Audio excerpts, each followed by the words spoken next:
नमस्कार, मैं हूं मनीष। छत्तीसगढ़ के दौरे से प्रियंका गांधी वापस जा चुकी। छत्तीसगढ़ के स्वास्थ्य मंत्री टीएस सिंहदेव का दिल्ली के 10 जनपद में सोनिया गांधी से मुकम्मल मुलाकात भी हो चुका है। राजनीतिक गलियारे में इस भेंट मुलाकात को लेकर चर्चाएं गर्म रही हैं और उतनी ही गर्म रही हैं जितना कि 2.5 साल का फार्मूला था। तभी सिंहदेव साहब दिल्ली से वापस छत्तीसगढ़ आते हैं और उनका बयान आता है कि कांग्रेस प्रदेश में भूपेश बघेल के चेहरे पर ही आगामी चुनाव लड़ेगी। हालांकि उनका दर्द भी छलक गया और उन्होंने मीडिया से कहा कि हम लोग किनारे पर हैं। मतलब जो भी हलचल अब तक कुछ सालों से देखने को मिल रही थी उसका एक दुखद परिणाम कहा जा सकता है। खैर, पिछले दिनों दैनिक वेतन भोगी कर्मचारियों से स्वास्थ्य मंत्री टीएस सिंहदेव ने मोबाइल पर बातचीत की थी। बातचीत के दौरान टीएस सिंहदेव ने फोन पर बात करते हुए साफ साफ कह दिया था कि आप लोगों को न्याय मुख्यमंत्री से ही मिल पाएगा। हम लोग खुद ही किनारे में हैं, आप लोग भी जानते हैं। हम लोग आपकी बात मुख्यमंत्री जी तक रख सकते हैं, इससे ज़्यादा मेरी हैसियत नहीं है। अंबिकापुर स्थित सिंहदेव साहब के निवास पर दैनिक वेतन भोगी कर्मचारी अपनी मांगों को लेकर बंगले का घेराव करने पहुंचे थे। काफ़ी भीड़ भाड़ भी उस वक्त हुई थी और उसी वक्त फ़ोन पर ये सारी बातें हुई थी जो मीडिया में सुर्खियां बन गई थी। साहब इससे पहले भी कई बार ऐसे बयान दे चुके हैं। महीने भर पहले आंगनबाड़ी की जो महिलाएं हैं वो भी साहब के बंगले गई थी। तब की एक वीडियो क्लिप है, ये न्यूज़ में नहीं आ पाई थी, जो खबरों में नहीं आ पाने के कारण शायद आपने देखा नहीं होगा। इस वीडियो को पहले गौर से देखिए और समझिए कि साहब कह क्या रहे हैं। सरकार में मेरी ऐसी कोई स्थिति नहीं है कि मैं लागू कर दूं। करने में कोई मजा नहीं है, ना मैं पीछे हट रहा हूँ आपकी बात रखने में। तो मेरे पास कोई ताकत नहीं है अभी। मुख्यमंत्री जी से कैसे संबंध है वो भी आप लोग जानते हो, मेरी कितनी चल रही है वो भी आप लोग जानते हो। तो मेरा काम जितना है कि वहाँ तक बात पहुँचा दे। साहब कह रहे हैं सरकार में मेरी ऐसी कोई स्थिति नहीं है, मेरे पास कोई ताकत नहीं है अभी। मुख्यमंत्री जी से कैसे संबंध है वो भी आप सब जानते हैं। मेरी कितनी चल रही है ये भी आप जानते हो। अब आपकी कितनी चल रही है, कितनी नहीं चल रही है, सीएम साहब से आपके कैसे संबंध हैं, अच्छे हैं, बुरे हैं, ये आंगनबाड़ी कार्यकर्ता या सहायिका जानकर भी क्या कर लेंगे। पर वीडियो देखने से साफ पता चलता है कि आप उन्हें ये बता रहे हैं कि सब कुछ सही नहीं चल रहा है।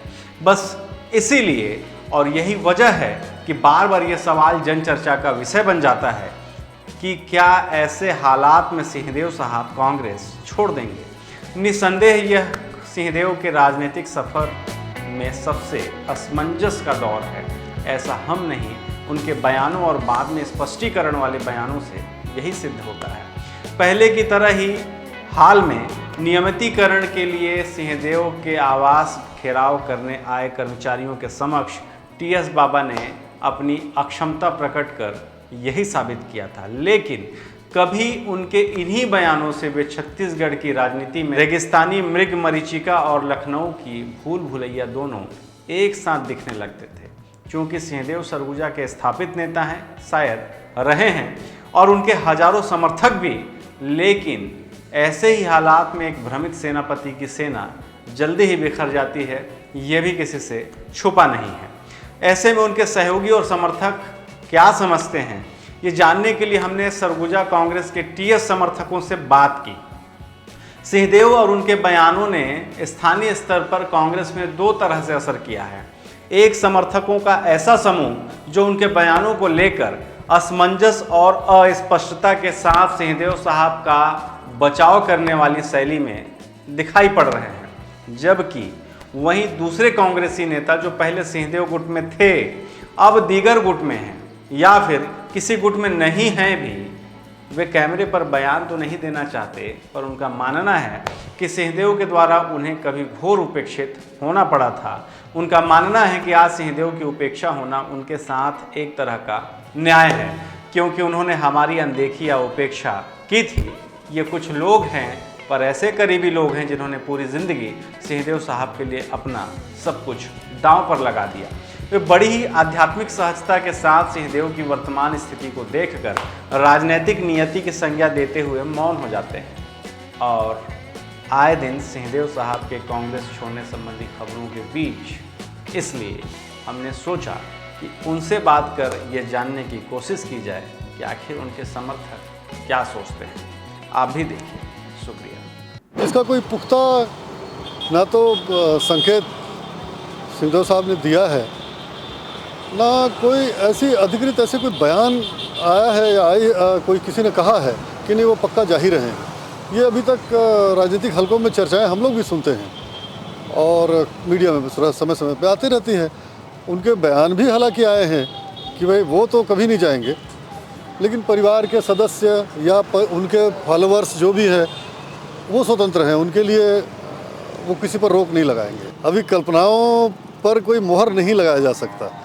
सोनिया जी से उनकी मुलाकात हुई, किस विषय में वो मिलने गए थे, क्या बातें हुई, ये तो सब किसी को मालूम नहीं है।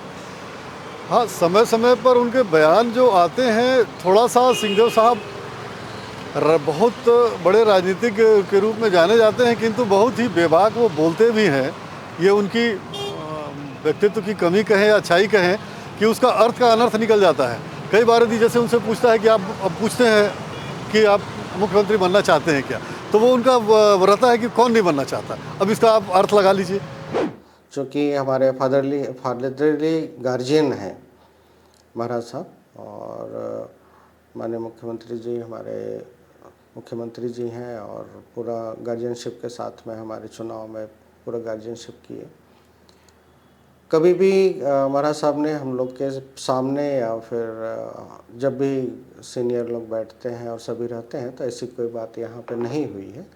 मुझे पूरा कॉन्फिडेंस है कि महाराज साहब अच्छा डिसीजन, और पार्टी के द्वारा जो जिम्मेदारी है वो सभी कोई अपने अपने तरीके से बहुत अच्छे से और बखूबी से निभा रहे हैं। मुझे लगता है कि यही रास्ता रहेगा। जो चीज़ों की परेशानी नहीं है उसको बेवजह सोच के क्यों अपना नींद खराब करना है। हमारे पास जो है उसमें जिए और आगे बढ़िए। माननीय टी.एस. सिंहदेव जी के जो वक्तव्य आ रहे हैं, उन वक्तव्यों में कहीं उन्होंने ये नहीं झलकाया है कि वो बीजेपी की तरफ जा रहे हैं, ये पार्टी बदल रहे हैं।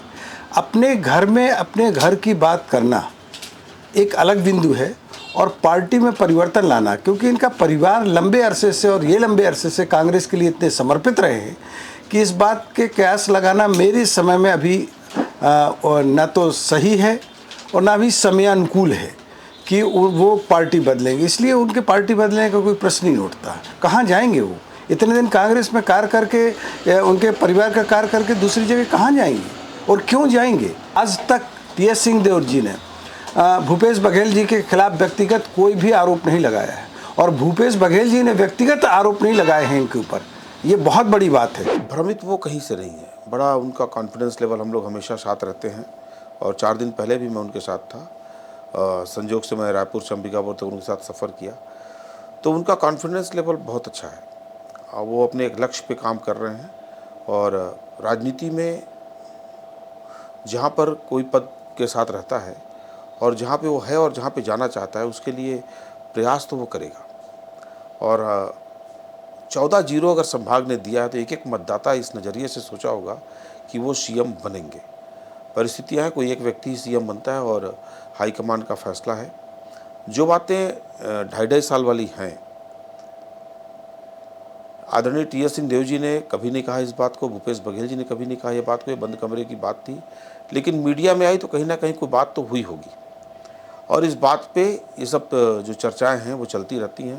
पर आगे भी चुनाव है, आगे भी जवाबदारियां मिलने का समय है। आदरणीय सोनिया जी से अब क्या उनकी बात हुई है, मेरी तो इस विषय में कोई उनसे चर्चा नहीं हुई है। मैं एक बात कहना चाहता हूँ, राजनीति जितने लोग भी काम करते हैं वो महत्वाकांक्षी होते हैं, और महत्वाकांक्षा के साथ में अगर उनके अंदर योग्यता है तो ये मान के चलिए कि कोई भी राजनीति में कभी भी कुछ भी बन सकता है। उनके खून में ही कांग्रेस है, और अभी आप बीच में भी बयान जो सुने होंगे तो उन्होंने यही बोला है कि मेरी विचारधारा किसी और पार्टी से मिल ही नहीं सकती, कांग्रेस की ही विचारधारा से शुरू से रहा है उनका।